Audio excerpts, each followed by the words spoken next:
con docentes, transportistas y personas de salud, todos, reclamando desde hace más de 15 días por sus bajísimos salarios que son responsabilidad del gobierno de Jujuy. El pueblo jujeño se ha levantado y su gobernador solo tiene una respuesta: la represión salvaje, lejos del diálogo que se tiene que dar en democracia. Gerardo Morales no asume su responsabilidad política. Él y los dirigentes de Juntos por el Cambio, Horacio Larreta y Patricia Bullrich, entre otros, pretenden echarle la culpa al gobierno nacional, a Cristina Fernández de Kirchner, al presidente Alberto Fernández, de una situación que tiene un solo responsable: el gobierno de Jujuy y sus políticas de ajuste y represión. Es hora de que dejen de reprimir a un pueblo que lucha por sus derechos, al que quieren disciplinar y amedrentar para asegurar el saqueo de sus riquezas naturales. Gerardo Morales nos da una muestra del modelo de país que Juntos por el Cambio le propone a los argentinos: exclusión social y violencia, ajuste y represión salvaje, el país de Fernando de la Rúa del año 2001. Son los mismos personajes con las mismas políticas que tanto dolor trajeron a la Argentina. Firman el comunicado Movimiento Justicialista Kirchnerista Río Tercero, Agrupación 17 de Octubre, La Militancia, La Cámpora Río Tercero, Partido Colina, Partido Compromiso Federal y Agrupación Frente de Todos. ¿Tienes algo que agregar o sigo? Podría seguir con otro ítem de Infosiberia que está muy importante hoy. Bien, bien. Después seguís vos con eso. Perfecto. Ahí lo busco nuevamente. A ver. Ahí vamos. Tenía que seguir en el número 20. Upa. ¿Le habla algo? Algo. A ver. Córdoba. El domingo se elige gobernador y vice, legisladores, integrantes para el Tribunal de Cuentas y a quienes estarán a cargo de la intendencia en 227 municipios.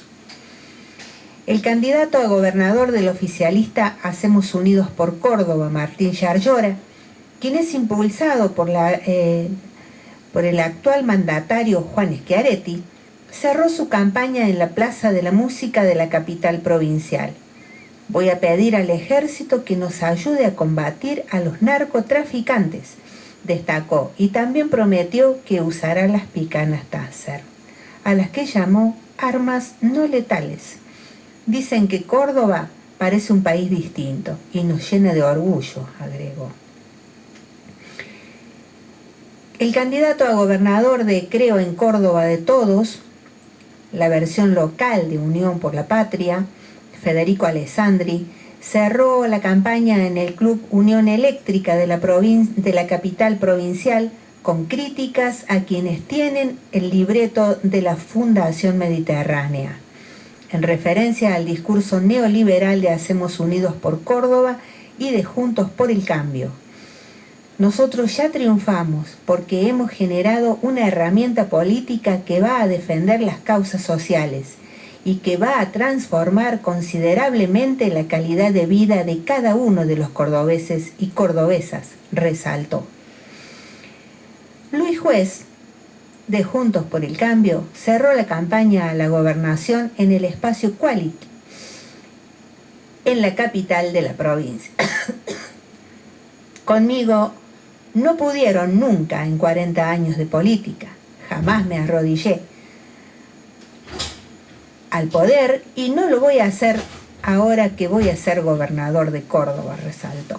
Y agrego yo, pasó por todos los partidos políticos habidos y por haber. Formosa.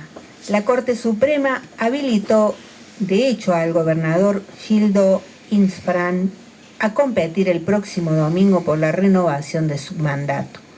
En su acuerdo de ayer, el tribunal omitió el tratamiento de un planteo de la oposición formoseña contra la reelección indefinida que consagra la Constitución local. De tal forma, no hay impedimento para la candidatura de Ins Frey. Provincia de Buenos Aires. El gobernador Axel Kicillof participó de un acto de egreso de 1.500 integrantes de la policía bonaerense en San Fernando. La seguridad no es un tema de marketing, publicidad o propaganda, afirmó, y criticó la gestión de María Eugenia Vidal por haber dejado una policía abandonada, carente de equipamiento, con formación deficiente y mal salario. Bueno, sigue tú. Bien, ahora voy a dar lectura a lo que los intendentes y legisladores radicales, mandatos cumplidos de Córdoba, expresaron con respecto a Morales. Y posterior a eso, les voy a refrescar la memoria. El Foro de Intendentes y Legisladores Mandatos Cumplidos de la provincia de Córdoba, de la Unión Cívica Radical, expresó su apoyo al gobernador de Jujuy, Gerardo Morales, ante los hechos acontecidos ayer en su provincia. Lo hicieron a través de un comunicado que expresa: ante los actos de extrema violencia que ocurren en la provincia de Jujuy, promovidos por actores políticos y sociales que tienen como finalidad la desestabilización de un gobierno fruto de la manifestación democrática de un pueblo harto y cansado de tantos años de explotación, corrupción, autoritarismo, empobrecimiento, causado por dirigentes allegados al gobierno nacional, que supieron hacer de la gestión un gobierno paralelo, a través del cual se enriquecieron y construyeron un poder por fuera de las leyes, con personajes como Milagro Sala, fiel seguidora de Cristina Fernández de Kirchner. La verdad que leer esta parte, se están describiendo a ellos mismos. Continúo. La reforma de la Constitución Provincial de Jujuy fue realizada siguiendo los procedimientos legales correspondientes, tanto en la convocatoria, elección y tratamiento del texto constitucional, corrigiendo y realizando cambios que fueron reclamados, por lo cual mal pueden esos sectores intolerantes y funcionarios nacionales que desde el presidente Alberto Fernández o el ministro Guado de Pedro pretenden responsabilizar al gobierno jujeño por los hechos acaecidos, mientras que no impulsan de la misma forma la investigación por la desaparición de una mujer ocurrida en la provincia del Chaco, donde su gobernador Capitanich forma parte del mismo grupo político que hicieron de sus funciones una permanente justificación del modelo de corrupción desarrollado en estos últimos 20 años, desde que Néstor Kirchner asumió la presidencia de la nación. Ese abuso de poder se ha manifestado en distintos gobiernos provinciales, como los intentos de vulnerar las constituciones de Tucumán y San Juan, en los que los gobernadores pretendían ir por nuevas reelecciones que estaban impedidos, o como en nuestra provincia de Córdoba, en la que quien roba un kiosco es detenido como corresponde, mientras que el legislador Oscar González, responsable de un brutal accidente, está libre por ser amigo del poder y del gobernador Schiaretti. Por todo ello, repudiamos y rechazamos todo tipo de actos violentos tendientes a desestabilizar un gobierno democrático, surgido y respaldado por la voluntad popular en el año 2015, reelegido en 2019, dándole continuidad en las elecciones realizadas recientemente, e instamos al gobierno nacional que respalde el gobierno de Jujuy para lograr una convivencia en paz y armonía. ¿Quiénes firman esto? Roberto Boneto, ex intendente de Los Cóndores, Ricardo Filippi, ex intendente de Tancacha, Miguel Maldonado, ex concejal de Almafuerte, y 62 funcionarios radicales más, mandatos cumplidos. Muy bien. Dentro de estos funcionarios hay quienes practican el nepotismo. Tienen hijos que se están desempeñando en la función pública junto con ellos. O sea, familiares. Y nos vienen a hablar de transparencia, nos vienen a hablar de república, nos vienen a hablar de democracia, nos vienen a hablar de que porque Oscar González es amigo de Schiaretti, no fue en Cana, Eduardo Angelós tampoco fue en cana y fue acusado como autor no material, pero sí intelectual, del asesinato de Regino Mathers. ¿O ustedes se olvidan de eso? Es más, en el año 1976, Eduardo Angelós conspiró contra el gobierno constitucional y apoyó el golpe de Estado. 14 días antes del golpe militar, el entonces senador Angelós decía: «Debo confesar que en el día de hoy he golpeado las puertas de la Policía Federal, la de algunos hombres del ejército. Y el silencio es toda la respuesta que he encontrado». Durante el gobierno militar se desempeñó como funcionario de la Organización de Estados Americanos. En 1980, él declaró que el radicalismo no estaba apresurado por las elecciones. Claro, él estaba muy cómodo con la dictadura. Y después nos vienen a decir que son democráticos. Cuando fue gobernador de la provincia de Córdoba entre 1983 y 1991, en las elecciones del 30 de octubre del 83 fue elegido gobernador de Córdoba. ¿Se acuerdan, por si alguno todavía no lo recuerda eso? De tendencia liberal, fue asesorado, ¿sabe por quiénes? ¿Por qué economistas? Nada menos que por Adolfo Sturzenegger y Ricardo López Murphy, cuya ideas más famoso fue la del famoso lápiz rojo que señalaba las áreas deficitarias del Estado. En 1987 impulsó la reforma de la Constitución provincial que introdujo la reelección del gobernador y modificó el régimen municipal. El 6 de septiembre de 1987 fue reelegido gobernador. En 1991, mediante una interpretación forzada, escuchen bien, una interpretación forzada de la reforma constitucional que se había realizado durante su propio mandato, se le habilitó un tercer mandato. ¿Eso no es ilegal acaso? En 1991 se postuló para un tercer mandato como gobernador.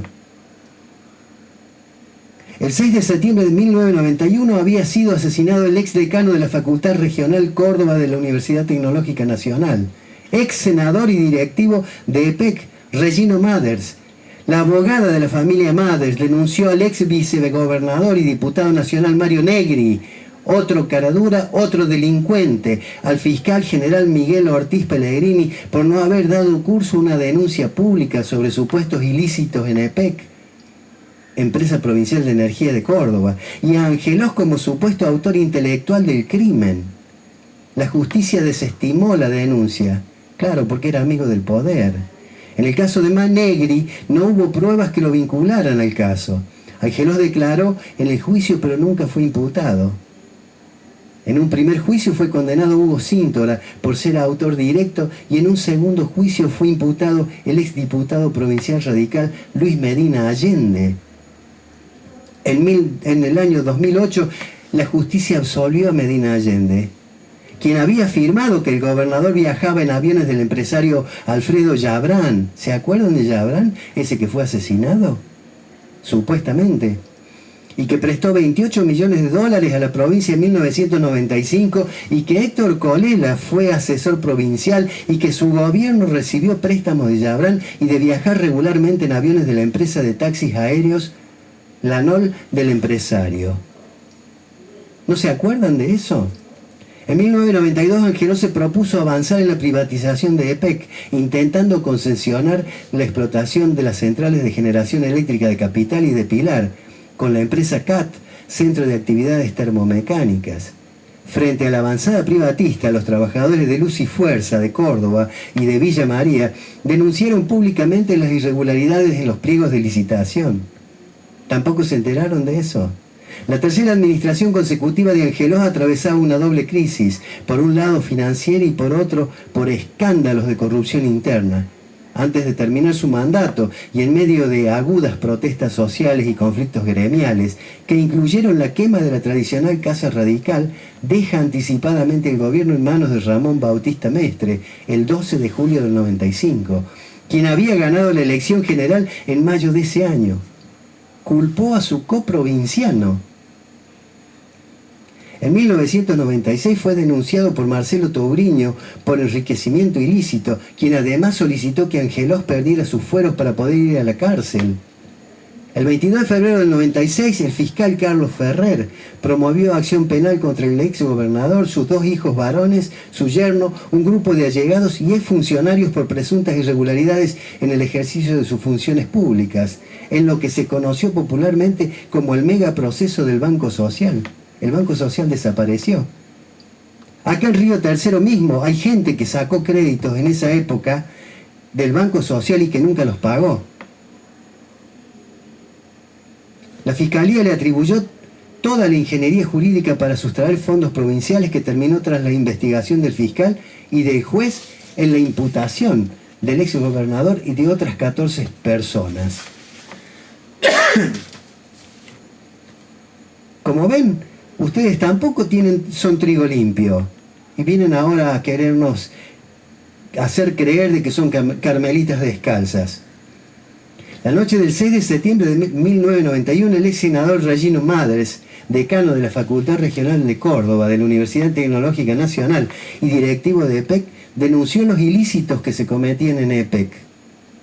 Esa misma noche apareció acribillado con 13 balazos en la espalda. ¿De qué tenían miedo?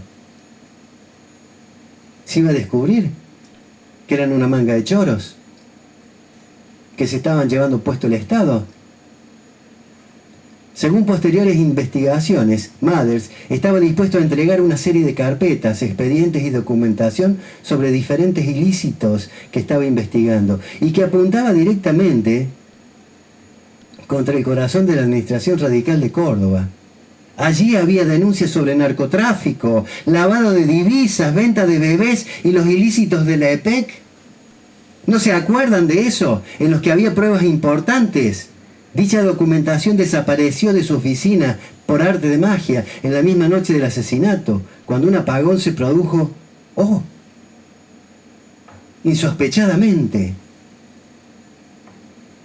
Y Mario Negri fue denunciado en 1991 por la familia de Maders como uno de los radicales que estuvo detrás del asesinato de ese legislador en tiempos del gobierno de Eduardo Angelós. Grábenselo bien. Con el correr de la investigación, Negri fue desvinculado de esa causa por falta de pruebas. Y lógico, era amigo del poder. Posteriormente, María Elba Martínez, representante de la familia Maders, presentó un pedido entre los fiscales Luis Villalba y Marcelo Novillo Corbalán para que se imputara a Angelós como autor ideológico del asesinato y a otros 2 ex miembros de su gabinete, entre ellos a Mario Negri. En el año 2017, el intendente pampeano de Santa Rosa, Leandro Altolaguirre, denunció que recibió una llamada amenazante de Mario Negri, que le advirtió sobre las consecuencias de presentar una lista interna en Cambiemos, advirtiéndole que si no se bajaba la interna, le iban a intervenir el partido. ¿Eso no es ser mafioso? Para que haya una lista única en el distrito. Además, la conducción nacional del radicalismo, semanas antes, ya había amenazado con intervenir el partido provincial. ¿No se acuerdan de eso? ¿O solo se ve la paja en ojo ajeno? Y entramos a 1995 con Ramón Bautista Mestre, quien alcanzó la gobernación de Córdoba en medio de una severa crisis económica debida tanto al desquicio administrativo del gobierno de Angelós como un día antes de asumir Mestre, el gobierno nacional otorgó un crédito de $70 millones a la provincia. Lo hizo bajo la condición de que Córdoba firmara el famoso pacto fiscal.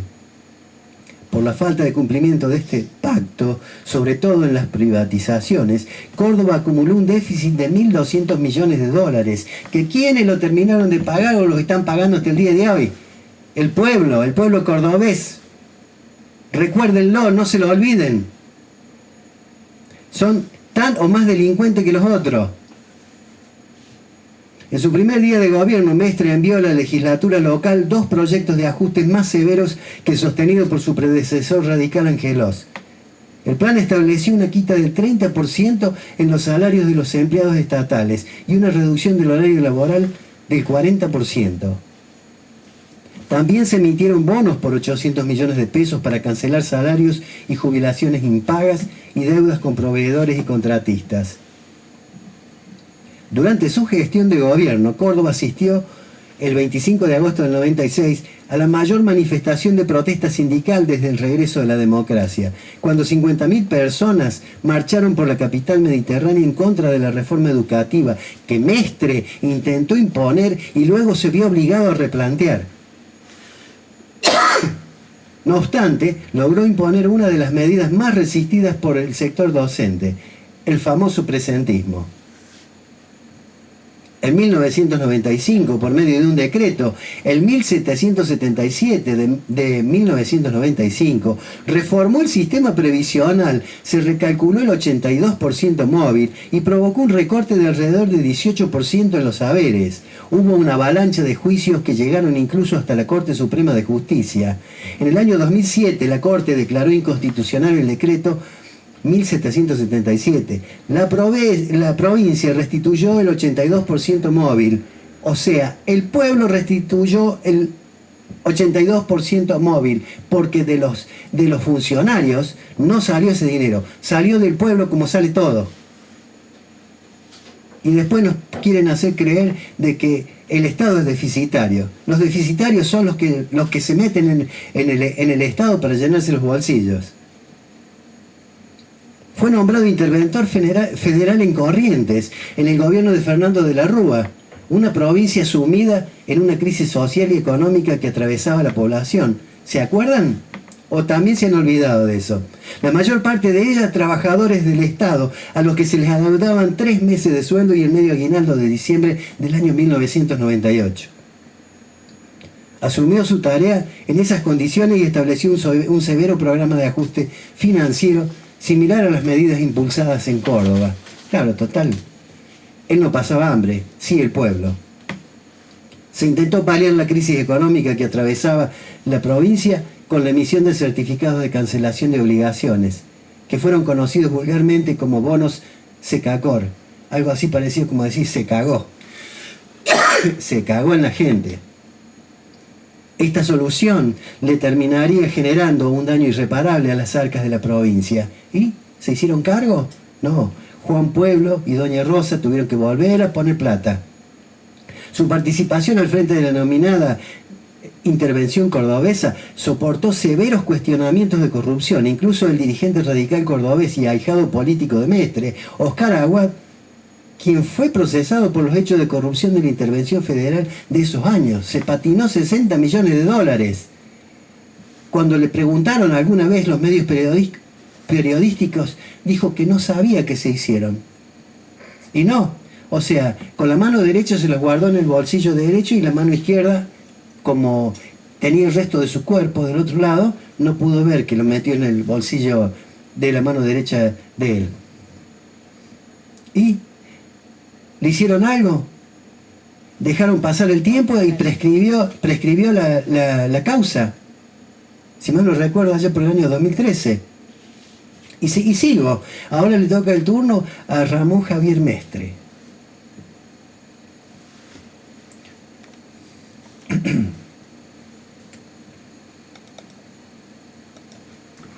Si nunca escuchaste Un Sonámbulo, los sábados, desde las 23 horas, por Estación Urbana, te hablarán dos. Sonámbulos, con música, poemas y algo más. Todos los sábados, de 23 a 2, por la 97.5. Allá por el año 2011, más precisamente el 18 de septiembre de ese año, resultó elegido intendente de la ciudad de Córdoba Ramón Javier Mestre. En 2013 privatizó la empresa municipal de colectivos TAMSE, quedando adjudicada el servicio a una unión transitoria de empresas, las famosas UTES que tanto nombran a veces, conformada por ERSA y Autobuses Santa Fe. Durante el primer gobierno de Mestre, el boleto del colectivo subió al hacer eso más del 360%. Miren qué conveniente que fue la privatización del servicio de colectivos municipal. Subió el 360%. ¿Quién se benefició? Los empresarios que adquirieron la empresa. El usuario lo cagaron como siempre. El servicio de recolección de basura que era ejecutado por la empresa municipal Córdoba Recicla Sociedad del Estado, más conocida como Crece, la privatizó en el año 2012. El servicio fue concesionado de manera directa, sin siquiera hacer un llamado a licitación pública, a las empresas Lusa y Cotreco. Sin embargo, el servicio fue criticado por la oposición debido a la irregular atención, los mayores costos, cuando no, que terminó representando para el municipio y los beneficios que recibieron las empresas adjudicatarias, como exención de tasas, actualización automática de tarifas y ventas de camiones de Crece a un valor menor al real. En otras palabras, total indefensión, el pueblo. Las empresas hacen lo que se les canta y el pueblo lo único que tiene que hacer es limitarse a pagar.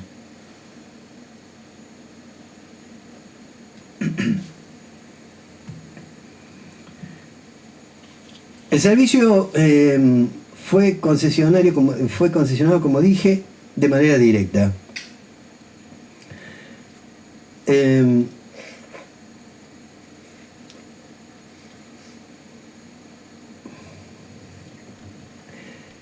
Y no terminó ahí. Aparte de los mayores costos que fue para el municipio y los beneficios que recibieron las empresas estas adjudicatorias, como también la venta de camiones a Crece por un valor menor al real, que seguramente la provincia, mejor dicho, los cordobeses, el pueblo, pusieron la guita para beneficiar a la empresa Crece con móviles nuevos. Estas son ¿cómo es que se dice? Las gestiones transparentes del radicalismo. En septiembre de 2014, vamos a abril del 2014, me salté unos meses. Fue denunciado por el ex intendente y senador nacional Luis Juez, cuando no, por presuntas dádivas de ERSA, otro que se la da de harina de hacer hostia, dijera mi abuela. La empresa concesionaria de transporte y recolección de residuos. En 2014, el entonces viceintendente Marcelo Cózar reconoció haber sido invitado a una lujosa fiesta para celebrar los 50 años de la empresa de transporte en la ciudad de Corrientes. Tanto Cózar como el intendente Ramón Javier Mestre asistieron a la fiesta viajando en un helicóptero que, según las denuncias, había sido provisto por ERSA.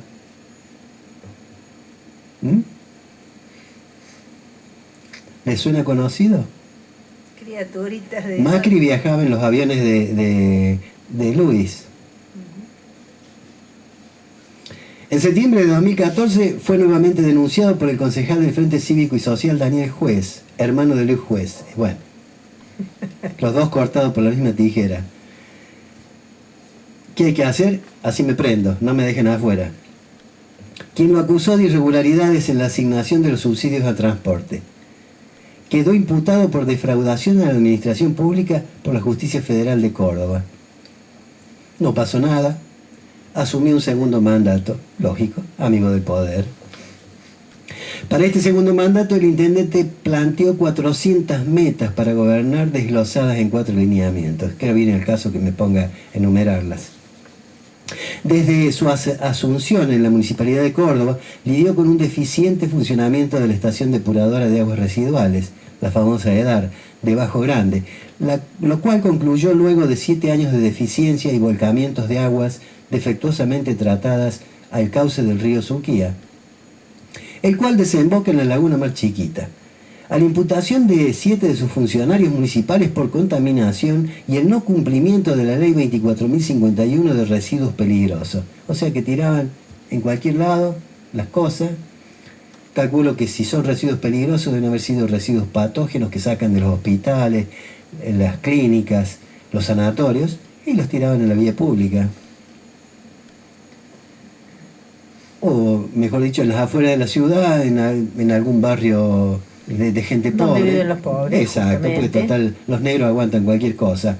Además, Mestre ha sido acusado en numerosas ocasiones de una deficitaria aplicación del plan de metas o incluso de informar progresos inexistentes. O sea que era bastante mentiroso el muchacho, ¿eh? ¿Qué tal? Claro que sí. Era Pinocho. Pinocho quedó hecho un poroto al lado de este. Bueno. Lo tuvimos a Macri, que también prometió el oro y el moro cuando se postuló para la presidencia de la nación y no hizo absolutamente nada. No, hizo mucho daño. Sí, muchas cosas a favor de ellos. Y en los primeros días de mayo del 2017, la Unión Tranviarios de Automotor convocó un paro de transporte urbano que se extendió durante 5 días. Varios choferes fueron despedidos. 32 fueron de TAMSE, 14 de Coniferal, 10 de ERSA y 10 de AUCOR.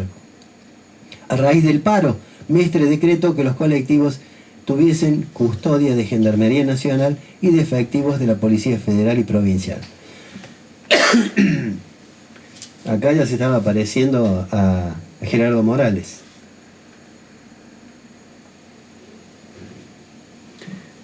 En diciembre de 1999, el Gobierno Nacional de Fernando de la Rúa decide la intervención de la provincia de Corrientes debido a la crisis social e institucional que atravesaba ese distrito. El exgobernador cordobés Ramón Mestre asume como interventor el 20 de diciembre y designa a Aguad como intendente provisional de la capital provincial. Como interventor de Corrientes en 2 años, echó a 10.000 personas y redujo las jubilaciones un 33%. Por su mandato como interventor de la ciudad de Corrientes, Óscar Aguad fue procesado en 2009 por el delito de administración infiel y fue investigado por toma de un crédito de $60 millones, del que no se sabe su destino. Según la investigación penal del Superior Tribunal de Justicia Local, la toma del crédito fue indebida porque la Carta Orgánica de la Comuna le prohíbe a los interventores tomar empréstito endeudando al municipio. La jueza de instrucción, Laura Varela, firmó la resolución que declaró extinguida por prescripción. ¿Qué tal? La causa por los delitos de fraude a la administración pública, administración fraudulenta y abuso de autoridad, al pasar 13 años sin que avanzara el expediente, lógico, lo cajonearon, que la magistrada tuvo su juzgado. En mayo del 2014, la Corte Suprema de la Nación se pronunció a favor del cierre de la causa penal al considerar que la misma se hallaba prescripta. ¿Qué me dicen? ¿Y estos son los limpios y puros? Los paladines de los democráticos, cuando iban a golpear las puertas de los cuarteles en pleno gobierno peronista. Así es.